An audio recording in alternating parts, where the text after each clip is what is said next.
Cristóbal Colón. Biografía. Cronología. El descubrimiento de América. Fotos. Vídeos. Pocas figuras históricas han sido tan controvertidas y ofrecido tantos rasgos ambiguos como la del navegante que llamamos Cristóbal Colón, pese a que no nació con ese nombre.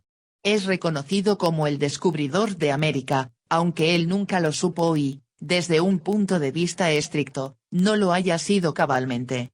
Su verdadera identidad, su lugar de nacimiento, su origen nobiliario o plebeyo, sus estudios o ignorancias, sus aventuras de juventud, sus ambiciones o mezquindades y sus conocimientos ciertos o delirios afortunados se han prestado a numerosas disquisiciones y debates entre biógrafos e historiadores. En lo que hace a su persona, los trabajos reunidos en la Raccolta Colombiana, Italia, 1892-1896, el documento Asereto, hallado unos años después, las investigaciones de los eruditos españoles Muñoz y Fernández Navarrete y el más reciente diplomatorio colombino dan cuenta, definitivamente, de su origen genovés y humilde, y permiten reconstruir sin mayores dudas ni lagunas los avatares de su agitada e intensa biografía. Respecto a la importancia de su hazaña cabe señalar que fue sorprendente en lo geográfico y oportuna en lo político, pero no tan novedosa en lo científico como se suele afirmar. La ciencia de fines del siglo XV ya aceptaba que la Tierra era un globo esférico, sabía que teóricamente se podía llegar a las antípodas navegando hacia el oeste, conocía la existencia de islas y tierras septentrionales exploradas por vikingos y daneses, y suponía que quien intentara arribar a las Indias por el poniente podía tropezar en su camino con alguna terra incógnita. Desde la Edad Media existían especulaciones y leyendas sobre los límites del Mar Tenebroso. El irlandés Sam Brandan habló ya de un gran continente y de una inmensa isla con 7 ciudades, e historias parecidas se registran en las tradiciones gaélicas, celtas e islandesas, mientras que los árabes peninsulares mencionan la expedición de los magrurinos, que zarparon de Lisboa y después de navegar 11 días en dirección al oeste y 24 días hacia el sur llegaron a unas tierras donde pastaban ovejas de carne amarga. Ya en siglo XIV, el veneciano Niccolò Zeno dibujó un mapa en el que se definían claramente Groenlandia y las costas de Terra Nova y Nueva Escocia. Y unos años antes el cardenal Pierre d'Ailly, en su obra Imago Mundi, desarrolló con toda amplitud la idea de llegar a los dominios del Gran Khan, descritos por Marco Polo, tras una travesía relativamente breve hacia el oeste. El propio Colón estaba absolutamente convencido de que hallaría tierra firme unas 700 leguas más allá de las Canarias. El proyecto no era nuevo, en realidad, era incluso popular entre cartógrafos y navegantes como posible alternativa a la larga ruta de las especias. Tanto, que uno de los mayores temores de Colón era que otro se le adelantara en cruzar el Atlántico. Pero lo que ni él ni los sabios o los marinos de este tiempo podían imaginar era la inmensa extensión de la terra incógnita, ni la inesperada vastedad del Pacífico. Ese fue el verdadero descubrimiento científico que se inició aquel día de 1492, no solo apareció un nuevo mundo, sino que el antiguo globo terráqueo se expandió a casi el doble del tamaño que se le suponía. Un joven aventurero. El estudio comparado de diversas documentaciones permite asegurar que el futuro navegante nació en Génova y que tal hecho debió de ocurrir entre el 25 de agosto y el 31 de octubre del año 1451. Se le dio el nombre de Cristóforo, y fue el primer hijo del matrimonio formado unos 5 años antes por Domenico Colombo y Susana Fontanarosa. La familia estaba asentada en la Liguria desde por lo menos un siglo atrás, aunque sus miembros siempre fueron campesinos o artesanos sin medios de fortuna. El propio Domenico parece haberse trasladado desde Quinto a Génova alrededor de 1429 para aprender el oficio de tejedor. Los Colombo tuvieron otros 3 hijos y una hija, Bianchinetta. 2 de estos hermanos Colombo habrían de jugar un papel preponderante y continuo en las aventuras y desventuras del primogénito, Bartolomé y Giacomo. Al segundo de ellos se le llamaría Diego en España. Apenas tenía Cristóforo edad suficiente cuando ayudaba ya a su padre en sus sucesivos trabajos como quesero y tabernero, o lo acompañaba en viajes de negocios a Quinto o Savona. Era un chico despierto e inquieto, pero no consta que hubiera seguido ningún tipo de estudios. Lo que verdaderamente le atraía era el puerto, los relatos de marineros, las naves que llegaban de tierras lejanas. Génova era un importante centro del comercio marítimo y no le costaba mucho al joven Colombo enrolarse en los barcos de las grandes compañías navieras de la ciudad, que realizaban diversos itinerarios mercantiles por el Mediterráneo. Así aprendió, en la práctica sobre cubierta, el oficio del mar. Hablaba con los pilotos de vientos y corrientes, leía las cartas marinas y ensayaba el uso de los instrumentos náuticos. A los 20 años era ya un buen marinero. Las carabelas de Colón. Tras su probable alistamiento en una expedición de la Armada Ligura a la isla griega de Quíos, que formaba parte de los dominios genoveses, en 1476 Cristóforo se embarcó en una flotilla comercial con destino a Flandes. Pero, a poco de atravesar el estrecho de Gibraltar, un suceso providencial cambiaría la vida del joven Colombo. Era el momento en que portugueses y franceses apoyaban a Juana la Beltraneja en la lucha por la sucesión de Castilla, y navíos de guerra galos atacaron sin mayor razón que el bucanerismo al convoy genovés. Hundida su nave, Cristóforo alcanzó a nado la costa lusitana. Poco después se encontraba instalado en Lisboa, como agente de la importante casa naviera Centurione, armadora de la flotilla atacada. Allí cambió su nombre por Cristóbal y su apellido por Colomo o Colom, mientras se le reunía a su hermano Bartolomé, también marino e interesado en la cartografía. Cuenta la tradición que los Colomo llevaban una vida aposentada y tranquila, y que el mayor acostumbraba oír misa en el convento de Santos. Allí se fijó en una de las pupilas, Felipa Moniz Palestrello, joven hermosa y de familia importante. La madre, Isabel Moniz, era de noble linaje, emparentado con el de Braganza. El padre, Diego Palestrello, también genovés, estaba estrechamente relacionado con las empresas náuticas de la corona portuguesa y era a la sazón gobernador de la isla de Porto Santo, en el archipiélago de Madeira. Cristóbal pidió y obtuvo la mano de Felipa en 1477, y un año después nació un hijo al que bautizaron como Diego. Bajo la influencia de su suegro, Colón se interesó cada vez más en los aspectos geográficos y científicos de la navegación, apartándose de su faceta meramente comercial. En esto pudo pesar también su temprana viudez. Felipa murió un año después de dar a luz, y sus desavenencias con la casa Centurione, a la que puso el prolongado pleito parcialmente reflejado en el documento Asereto. El gran proyecto. A partir de ese momento, Cristóbal Colón comenzó a soñar y diseñar el ambicioso y desmesurado proyecto que habría de obsesionarlo toda su vida: descubrir una ruta más corta y segura a las Indias, navegando hacia Occidente. Ya se ha dicho que la idea teórica estaba bastante difundida y se han citado antecedentes más o menos legendarios, a los que hay que agregar los que el propio navegante pudo recoger en sus estancias en Porto Santo y la atmósfera de expansión oceánica que se respiraba en Portugal a partir de los descubrimientos y exploraciones de los archipiélagos atlánticos y las costas de África. Pero es probable que el factor desencadenante fuese una carta que el sabio florentino Paolo dal Pozzo Toscanelli había dirigido al canónigo lusitano Fernando Martins para que interesara al rey de Portugal en sus ideas. El documento o una copia de este llegó a manos de Cristóbal Colón, quizá por mediación de Diego Palestrello. La teoría del humanista de Florencia resume los conocimientos de la época sobre el globo terráqueo, que acertaban en su forma esférica y erraban en el cálculo de sus dimensiones, adjudicando solo 125 grados a la distancia que separaba Canarias de Asia. El primer viaje de Colón. Cristóbal Colón asumió la idea, la transformó en proyecto expedicionario y la elevó al rey Juan I.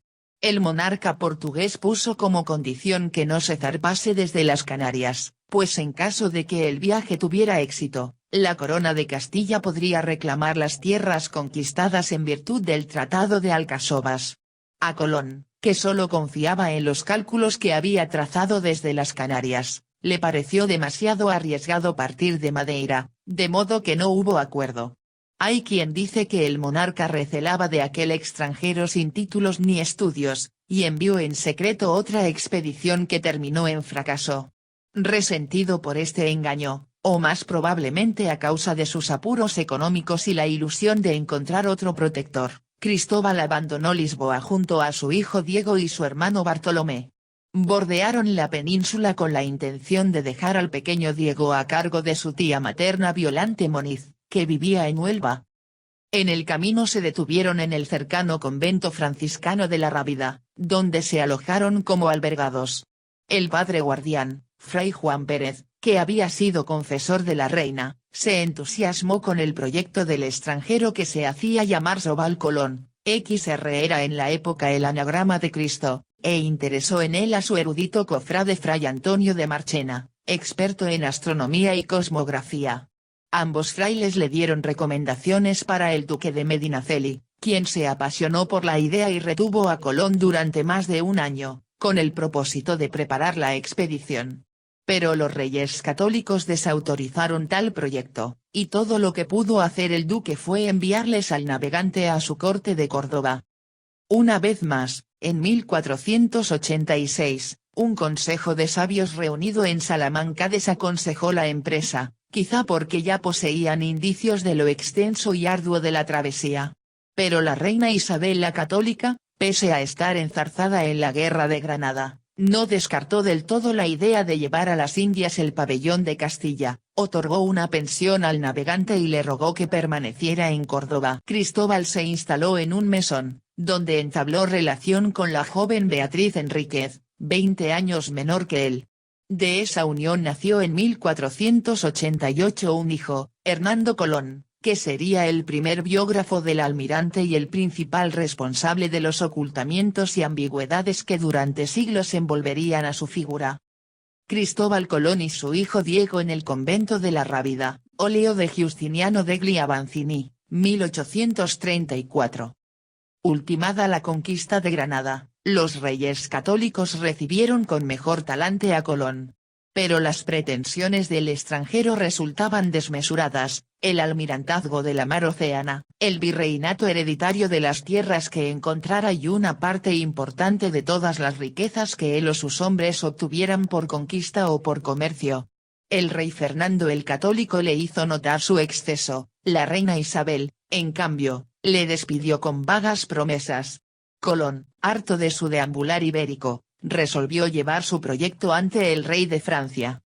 Los frailes de la Rábida consiguieron disuadirlo y, con la colaboración de los cortesanos Luis de Santangel y Juan de Coloma, convencieron a los monarcas católicos de avenirse al llamado Protocolo de Santa Fe, que en 1492 concedió al almirante los títulos y prebendas que exigía, aunque solo el 10% de los eventuales beneficios. Pero los exhaustos tesoros reales no aportaron un solo maravedí para financiar la expedición, pese a lo que diga la leyenda, las joyas de la reina ya habían sido pignoradas a los usureros valencianos. Con ellos tuvo relación Santangel, a quien se debió la brillante idea de hipotecar el arrendamiento de los derechos genoveses al puerto de Valencia, baza que tomó, por mediación del propio Cristóbal Colón, el rico banquero ligur Juan Otto Berardi. Resuelto el problema financiero, solo faltaba hallar los barcos y las tripulaciones. El descubrimiento de América. Tuvo entonces Colón otro encuentro providencial, Martín Alonso Pinzón, acaudalado armador, viejo lobo de mar y próspero mercader de Huelva, que se apasionó por el proyecto colombino. Gracias al prestigio de Pinzón, los recelosos marinos onubenses aceptaron enrolarse en la extraña empresa, y los armadores Pinto y Niño accedieron a desprenderse de sendas carabelas que serían bautizadas con sus nombres. Martín Alonso y su hermano Vicente Yáñez Pinzón pilotarían esas naves, mientras que el almirante escogió una nao cantábrica anclada en el puerto de Palos, llamada Marigalante. Su armador, el cartógrafo Juan de la Cosa, ofreció incorporarse a la expedición como maestre, y la nave capitana fue rebautizada como Santa María. Restaba aún comprar aparejos y provisiones. Los hermanos Pinzón y sus amistades reunieron el dinero faltante, y todo quedó listo para hacerse a la mar. Salida del puerto de Palos. La expedición partió del puerto de Palos el 3 de agosto de 1492. Pese a la oposición de Martín Alonso y las dudas de Juan de la Cosa, Colón insistió obcecadamente en mantener el derrotero que marcaba el grado 28 de latitud, que pasaba por la isla de Hierro. Por fortuna, intuición o saberes que el almirante no reveló, ese rumbo se mostraba muy favorable para avanzar sin zozobra hacia el poniente. Y la pequeña escuadra se internó en el enigma del mar tenebroso. Pero pasaron más de 2 meses sin avistar tierra y se produjeron conatos de rebelión, reducidos gracias a la autoridad indiscutida de Pinzón. Fue también el veterano piloto quien finalmente convenció a Cristóbal Colón de torcer el rumbo al sudoeste. Pronto comenzaron a ver ramas flotantes, pájaros y otros signos inequívocos de que se acercaban a una costa. Debe decirse que, si hubieran seguido el derrotero del paralelo 28, habrían llegado a la Florida, y quizá la historia del descubrimiento de América y del nuevo continente hubiese sido otra. En la noche del 11 al 12 de octubre de 1492, el marinero Juan Rodríguez Bermejo, apodado el Trianero, dio el grito de tierra. Desde la cofa de la Pinta. Al amanecer desembarcaron en una isla, Guananí o Watling, en las Bahamas, a la que Colón dio el nombre de San Salvador. Convencido de encontrarse en los dominios del Gran Khan, el navegante recorrió el archipiélago en busca de riquezas. Pero solo hallaron forestas tropicales y nativos desnudos. Luego de tocar la isla de Juana, Cuba, la Santa María encalló irremisiblemente en la costa de la Española, actual isla de Santo Domingo. Colón decidió aprovechar los restos de la nave para construir un precario fuerte, que llamó la Navidad por ser 25 de diciembre. Quedaron allí unos pocos voluntarios, el resto de la expedición emprendió el regreso el 4 de enero de 1493. El almirante capitaneaba la Niña y ordenó gobernar al norte, rumbo aparentemente erróneo. Pero una vez más acertó, pues la corriente del Golfo lo enfiló sin dificultad hacia la península, mientras la Pinta de Martín Alonso Pinzón era desviada por un temporal. Arribaron el uno a Lisboa y el otro a Bayona, Galicia. Y en tanto Colón rechazaba las ofertas de Juan y de Portugal para apropiarse del descubrimiento, Martín Alonso Pinzón, enfermo, moría poco después. Los reyes católicos recibieron a Cristóbal Colón en Barcelona con gran pompa y ceremonia, sin dejarse convencer por las intrigas que ya se tejían contra él. Le confirmaron sus títulos y privilegios y por real cédula adicionaron un castillo y un león a su escudo de armas. Pero el almirante solo pensaba en regresar a las Indias, y esta vez con gran despliegue náutico. El 25 de septiembre de 1493 zarpó de Cádiz al frente de una poderosa flota de 1500 tripulantes, con capitanes como Juan Ponce de León, Pedro de Margarito Bernal Díaz, eclesiásticos, cartógrafos y el hidalgo Conquense Alonso de Ojeda, que llegaría a ser paradigma del conquistador temerario. Este segundo viaje duró más de 2 años y en él se exploraron las pequeñas Antillas y las islas de Puerto Rico y Jamaica, además de bordear las costas de Cuba. El antiguo fuerte de la Navidad había sido arrasado por los indios, y Colón fundó un nuevo enclave que denominó La Isabela. Dejó allí como adelantado y gobernador a su hermano Bartolomé Colón, no sin antes reprimir duramente a los nativos con la ayuda de Ojeda.